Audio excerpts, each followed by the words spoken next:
చిలుక పలుకు అనే చందమామ కథ చెప్పుకుందాం. ఒక ఊళ్ళో కొంచెం ఆస్తి పరురాలైన ముసలావిడ ఉండేది. ఆవిడకు ఒక మనవరాలు తప్ప మరెవరూ లేరు. ముసలిది ఆ మనవరాలిని ఎంతో కట్టుదిట్టంలో ఉంచి భయభక్తులతో పెంచింది. ఆ పిల్ల బయటికి వెళ్ళి తన ఈడు పిల్లలతో ఆడుకోరాదు. ఆ పిల్లలు ఈ పిల్ల కోసం రాకూడదు. మనవరాలికి ఇల్లు బందికానా లాగుంది. ఇంట్లో అవ్వ ఒక రామచిలుక తప్పిస్తే ఇంకేమీ లేదు. ఇతర పిల్లలు స్వేచ్ఛగా తిరుగుతూ ఆడుతూ పాడుతూ కేరింతలు కొడుతుంటే మనవరాలికి ముసలిదానిపైన మండిపోయేది. కాని ముసలిదంటే చెడ్డ భయం కావడం చేత ఆవిడ ఎదుట కుక్కిన పేనులాగా అమాయకంగా ఉండేది. ముసలిది లేనప్పుడు మాత్రం కసి కొద్దీ ఈ ముసలిది చచ్చిపోయినా బాగుండును అని పైకే అనుకునేది. వినగా వినగా రామచిలుకకు ఈ మాటలు నోటపట్టాయి. అది ఒకనాడు ముసలిది వింటుండగా ఈ ముసలిది చచ్చిపోయినా బాగుండును అనేసింది. ముసలమ్మ ఈ మాటలకు నిర్ఘాంతపోయింది. అస్తమానము ఇంట్లోనే ఉండే రామచిలక్కి ఇలాంటి పాపిష్టి మాటలు ఎలా వస్తాయి? ఆవిడకు తన మనవరాలిపైన అనుమానం తగల్లేదు. ఎంచేతనంటే నోట్లో నాలుక లేనట్టు కనిపించే ఆ పిల్ల నిష్కారణంగా అటువంటి మాటలు ఎందుకంటుంది?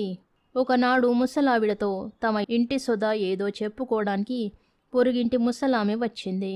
ఇద్దరూ మాట్లాడుకునే సమయంలో రామచిలుక టపీమని ఈ ముసలిది చచ్చిపోయినా బాగుండును అన్నది.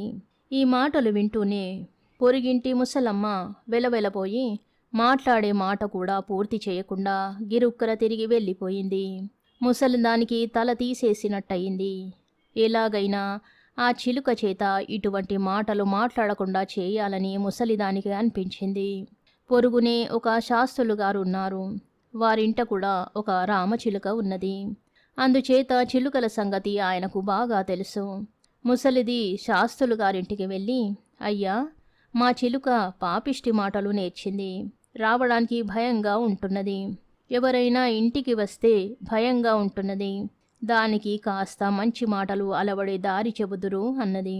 శాస్త్రులు గారు, అదేమంతా కష్టమైన పని కాదే. మా చిలుక చాలా మంచి మాటలు మాట్లాడుతుంది. దాని నోట ఎన్నడూ ఒక్క చెడ్డ మాట రాదు. కావలిస్తే మా చిలుకను మీ చిలుక పంజరంలో 4 రోజుల పాటు ఉంచుకోండి. దాని నుంచి మీ చిలుక కూడా 4 మంచి ముక్కలు నేర్చుకుంటుంది అన్నాడు ముసలిదానితో. బాబాబు, ఆ పాటి సహాయం చేతురు అన్నది ముసలావిడ ఆశగా. దానికేం భాగ్యమమ్మా అంటూ శాస్త్రులు గారు తమ చిలుకను ఆవిడకిచ్చాడు. ఆవిడ దాన్ని తెచ్చి తమ చిలుక ఉండే పంజరంలో పెట్టింది. ఈ పని చేశాక ఆవిడకు పెద్ద బరువు దించేసినట్టు అనిపించింది. కాని అంతలోనే ఇంటి చిలుక కొత్తగా వచ్చిన చిలుకను చూసి కళ్ళార్చుతూ ఈ ముసలిది చచ్చిపోయినా బాగుండును అన్నది. వెంటనే శాస్త్రులు గారి చిలుక తడుముకోకుండా తదాస్తు అన్నది. ముసలావిడకు ఒళ్ళు మండిపోయింది.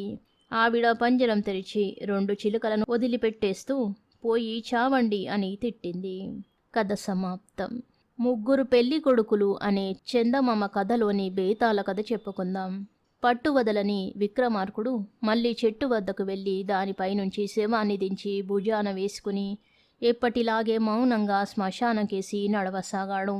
అప్పుడు శవంలోని బేతాళుడు, రాజా, ఎంత చెప్పినా నీవు ఈ శ్రమ మానకుండా ఉన్నావు. నీ పట్టుదల నిజంగా సాటిలేనిది. కనీసం నీకు శ్రమ తెలియకుండా ఉండటానికి ఒక కథ చెబుతాను విను అంటూ ఈ విధంగా చెప్పసాగాడు. ఒకప్పుడు ఉజ్జయిని నగరాన్ని పుణ్యసేనుడనే రాజు ఏలుతూ ఉండేవాడు. ఆయన వద్ద ఒక బ్రాహ్మడు మంత్రిగా ఉండేవాడు. ఆయన పేరు హరిస్వామి. ఈ హరిస్వామి చాలా సజ్జనుడేగాక రాచకార్యాలలో సమర్థుడు కూడాను. హరిస్వామికి దేవస్వామి అనే కొడుకు, సోమప్రభ అనే కూతురు ఉండేది. దేవస్వామి తండ్రికి తగిన కొడుకు, చాలా బుద్ధిమంతుడు. ఇక సోమప్రభ భూలోక రంభ అని చెప్పవచ్చు. సోమప్రభకు యవ్వనం వచ్చాక తల్లిదండ్రులు ఆమె వివాహం గురించి ఆలోచించసాగారు. తాను అసాధారణ సౌందర్యవతిని అన్న ఉద్దేశంతో సోమప్రభ ఎవరినో ఒకరిని పెళ్లాడడం ఇష్టం లేక మహాశూరుడో మహాజ్ఞానియో మహావిజ్ఞాను అయితే తప్ప తనకు పెళ్లి చేయవద్దని తల్లికి చెప్పి ఆ సంగతి తన అన్నకు తండ్రికి కూడా చెప్పించింది. ఈ షరతుకు అందరూ సమ్మతించారు. ఇంతలో ఒక దక్షిణ దేశపు రాజు ఉజ్జయినిపైకి దండెత్తి వచ్చాడు. పుణ్యసేన మహారాజు ఆ శత్రురాజుతో సంధి రాయబారం జరప నిశ్చయించి తన రాయబారిగా వెళ్ళమని హరిస్వామిని పంపాడు. హరిస్వామి దక్షిణ దేశానికి వెళ్ళి తాను వచ్చిన పని పూర్తి చేశాడు. ఆ సమయంలో ఒక బ్రాహ్మణ యువకుడు హరిస్వామి వద్దకు వచ్చి, అయ్యా, మీ కుమార్తె గొప్ప సౌందర్యవతి అని విన్నాను. ఆమెను నాకిచ్చి పెళ్లి చెయ్యండి అని అడిగాడు. దానికి హరిస్వామి, నాయనా, నా కూతురును చేసుకునేవాడు గొప్ప శూరుడైనా కావాలి, జ్ఞాని అయినా కావాలి, విజ్ఞాని అయినా కావాలి. నీవు ఏ తరగతి కిందికి వస్తావు అని అడిగాడు. నేను విజ్ఞానిని అన్నాడా ఆ యువకుడు. ఏది, నీ విజ్ఞానం కొంచెం ప్రదర్శించు అన్నాడు హరిస్వామి. ఆ యువకుడు తన విజ్ఞానంతో ఒక విమానం తయారు చేసి ఉన్నాడు. అతను హరిస్వామిని అందులో ఎక్కించుకుని ఆకాశ మార్గాన లోకాలన్నీ తిప్పి తెచ్చాడు. భేష్, నీవు మా అమ్మాయికి తగినవాడివే. ఇంకొక వారంలో ఉజ్జయినికి రా. ఆనాడు పెళ్లికి మంచి ముహూర్తమున్నది. నీకు మా అమ్మాయిని ఇచ్చి చేస్తాను అని హరిస్వామి ఆ యువకుడికి మాట ఇచ్చాడు. ఇది జరిగిన సమయంలోనే ఉజ్జయినిలో మరొక బ్రాహ్మణ యువకుడు హరిస్వామి కొడుకైన దేవస్వామి వద్దకు వచ్చి, నాకు మీ చెల్లెలినిచ్చి పెళ్లి చేస్తారా అని అడిగాడు. దేవస్వామి అతనితో, గొప్ప శూరుడో జ్ఞానో విజ్ఞానం అయితే తప్ప మా చెల్లెలు పెళ్లాడదు. నీవు దేని కిందికి వస్తావు అని అడిగాడు. నేను సమస్త శాస్త్ర విద్యలలోనూ ఆరితేరిన శూరుణ్ణి అంటూ ఆ యువకుడు తన విద్యా పాఠవాన్ని దేవస్వామికి ప్రదర్శించి చూపాడు. దేవస్వామి తృప్తిపడి అతనితో ఇంకొక వారానికి మంచి ముహూర్తమున్నది. ఆ రోజున మా ఇంటికి వచ్చినట్టయితే నీకు మా చెల్లెలనిచ్చి పెళ్లి చేస్తాను అన్నాడు. ఆ రోజునే హరిస్వామి భార్య వద్దకు మరొక బ్రాహ్మణ యువకుడు వచ్చి, అమ్మా, మీ కుమార్తెను నాకిచ్చి పెళ్లి చెయ్యండి అని అడిగాడు. ఆమె కూడా అతనితో తన కుమార్తెకు గల నియమం తెలిపి, నాయనా, నీవు శూరుడివా జ్ఞానివా విజ్ఞానివా అని అడిగింది. నేను జ్ఞానిని. ఈ క్షణాన ఎక్కడ ఏం జరుగుతున్నది నేను తెలుసుకోగలను అన్నాడు యువకుడు. ఆ సంగతి రుజువు చేయడానికి అతను కొన్ని దృష్టాంతాలు చూపాడు. సోమప్రభ తల్లి తృప్తిపడి అతనితో, నాయనా, సరిగ్గా ఒక వారానికి మంచి ముహూర్తం ఉన్నది. ఆనాడు మా ఇంటికి వచ్చావంటే నీకు మా అమ్మాయినిచ్చి చేస్తా అని చెప్పింది. ఈ విధంగా హరిస్వామి, దేవస్వామి, అతని తల్లి ఒకరికి తెలియకుండా ఒకరు సోమప్రభకు 3 వరులను ఏర్పాటు చేశారు.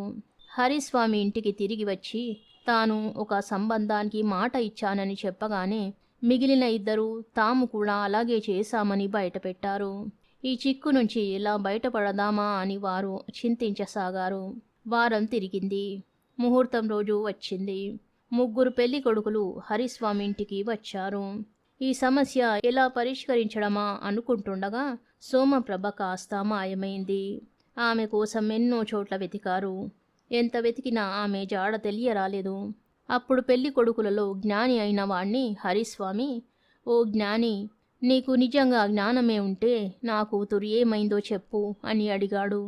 వింధ్యారణ్యంలో ఉండే ధూమశికుడనే రాక్షసుడు మీ కుమార్తెను ఎత్తుకుపోయాడు. ఆమె ఇప్పుడు వాడి ఇంట ఉన్నది అని జ్ఞాని చెప్పాడు. అయ్యో, ఎక్కడి వింధ్యారణ్యం? అక్కడికి ఎలా వెళ్ళడం? వెళ్ళి తేవడం మట్టుకు దాన్ని రాక్షసుడి బారి నుంచి తప్పించి ముహూర్తానికి పెళ్లి చేయడం ఎలా అని హరిస్వామి మొత్తుకున్నాడు. మీరేం విచారించకండి. మనమందరము ఒక్క క్షణంలో మీ అమ్మాయి ఉన్న చోటికి వెళ్ళడానికి నా విమానం ఉన్నది అన్నాడు విజ్ఞాని పెళ్లి కొడుకు. అతని విమానంలో అందరూ ఎక్కారు. సమస్త శాస్త్రాలతో శూరుడు కూడా ఎక్కాడు. క్షణంలో విమానం వింధ్యారణ్యం చేరుకుని ధూమశికుడి ఇంటి ముందు వాలింది. అందరూ విమానం నుంచి దిగారు. ధూమశికుడు కారాలు మిరియాలు నూరుతూ వారిపైకి వచ్చాడు. శూరుడు తన అస్త్రశస్త్ర నైపుణ్యమంతా ప్రయోగించి ఆ రాక్షసుడితో పోరాడి చివరకు ఒక అర్ధచంద్ర బాణంతో వాడి మెడ తెగవేశాడు. తరువాత అందరూ కలిసి సోమప్రభను తీసుకుని విమానంలో బయలుదేరి హరిస్వామి ఇంటికి తిరిగి వచ్చారు. ముహూర్తం సమీపిస్తున్నది. కానీ సోమప్రభను నేను పెళ్లాడతానంటే నేను పెళ్లాడతానని 3 పెళ్లి కొడుకులు హరిస్వామి ముందు తయారయ్యారు. సోమప్రభ ఎక్కడ ఉన్నది? నేను చెప్పకపోతే మీకామె ఎట్లా దక్కేది? నేనే ఆమెను పెళ్ళాడాలి అన్నాడు జ్ఞాని. ఆమె ఎక్కడ ఉంటే మాత్రం నా విమానం లేకపోతే ఆమెను రక్షించడానికి అవకాశం ఎక్కడిది? నేనే ఆమెను పెళ్ళాడాలి అన్నాడు విజ్ఞాని.